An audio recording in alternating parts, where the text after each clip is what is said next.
Mag ik een spelen? Ja? Komt er ook bloed op? Ja, speel je maar. Ik zal even spelen. Wat mijn hier zo aan, wie het jullie. En het speel ik dan even van.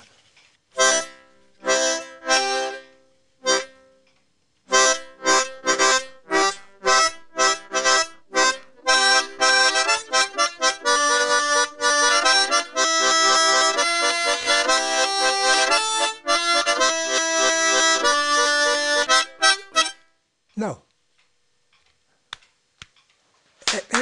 Ik ken alle versjes wel, maar ik maar de wieden kennen. Oh ja.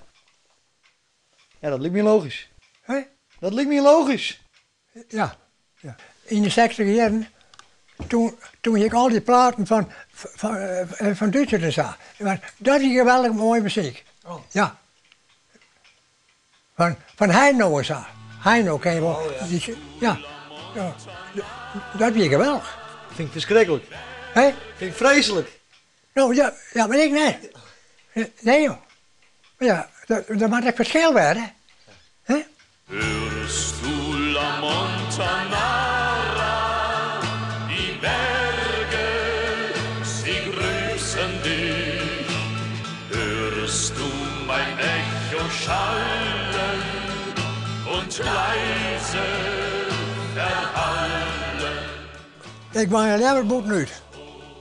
Ja, in het huis van boer. Dat hebben we altijd een dier nog. Van boer en de boer. Ja. Ja, want jouw huis hier ziet er ook wel een beetje uit als een pleets. Ja. Dus dit ben je ook clean? Ja, en daar zit je natuurlijk niet. En daar. Ja. Wat doe je dan mooi? Ja, verkeerpjaar. Mooi de Christ. Ja, dat doen we al.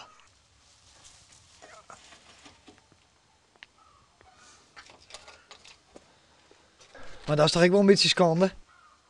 Ja, het is wel schande, maar... Zeg, ik kan niks hebben. Maar je mag hier haast ik wel eens oprijden, of net? Ja, dat weet ik wel. Maar het doet erbij.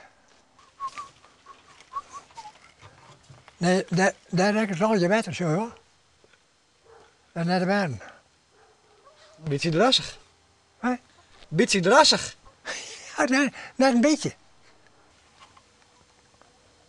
Ja. Maar je jongen jou het nog wel even uit. Ik hoop het al, maar ja, je weet het nooit. Ja. Mein unvergessene